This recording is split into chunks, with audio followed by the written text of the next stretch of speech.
This is just a training exercise. The alarm's going off, signaling their oxygen is running out. Well, that's very real. It only took a few minutes for this part of the exercise, but those few minutes turned into a very long day.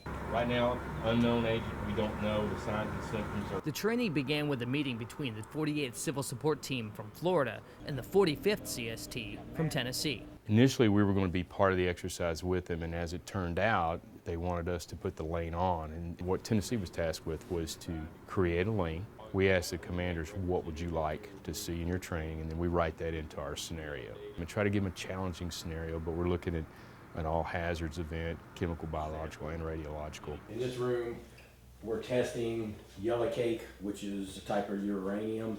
So what we've done here is added the yellow cake and the coffee creamer, mixed it up.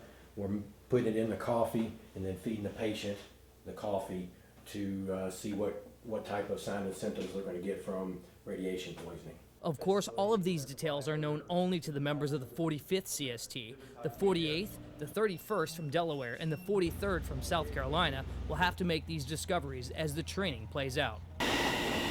0900. Shortly after the initial meeting, the team begins their setup. Decon assembles the tents and wash racks for potential hazards which may be found. Operations prepares to monitor the overall tracking of the unit. Communications ensures all the members of the team can get the information they need as the survey team prepares to go downrange to find out exactly what they're dealing with. Well, it's just like any agency that functions on hazard sites like this. You need it all. So one doesn't really work well without the other. As they arrive at their first location, they begin placing devices around the building to detect any hazards which may be inside. Now the challenge is to get inside safely, but they can't just open the door and walk in. They have to scan the possible entry points and move in cautiously. Once inside, they start to discover what threats they face within the target building. Their first discovery is a sealed glove box with some type of liquid being processed. Then down a long hallway, another lab is found. The job of the survey team is to document what they see downrange, take photos, and report back. After they gather the information, the team moves back to the decon tents as their oxygen is now running out. The next team to enter the building is the sample team. They have the delicate job of actually handling and collecting samples to be analyzed. The environment they're working in is challenging, very hot, and to make the job even more difficult, this is what they see as they're trying to work. It's tiring, it's exhausting. It challenges you to think and problem solve. You just have to be really mentally prepared to do the job in that suit. Because they're dealing with potentially deadly materials, the collection process is slow and deliberate. So to get some information out quickly, teams take a camera with them, which sends a signal back to the operations trailer where they can monitor the situation. Once the samples are extracted, they're given to Captain Michael Keyes. He runs a series of tests on the samples to determine exactly what they are. By this time, the 48th CST has been on site for about 8 hours, and the mission is far from over.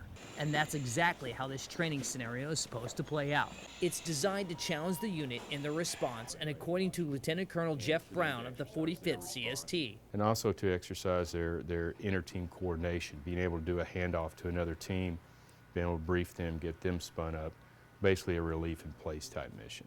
So as the 48th continues to process the target building they're assigned to, the members of the 43rd CST begin to roll in and set up at a new building, where the process will begin again.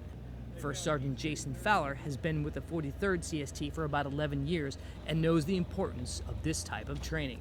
Every time two CSTs get together and train us, or especially three, you pick up on some best habits and best practices that other teams have that you just can't do that, in a classroom. So as the sun begins to set over the western skies of the Florida Keys, the 43rd continues the mission as they begin to process the building with their survey team and discover for themselves what the 45th has laid out for them. And even later that night, they'll be joined by the members of the 31st CST from Delaware. Throughout my 16-hour day, the one theme I heard repeated was the importance of sharing information to improve the process. Many times I walk away going, that was pretty cool.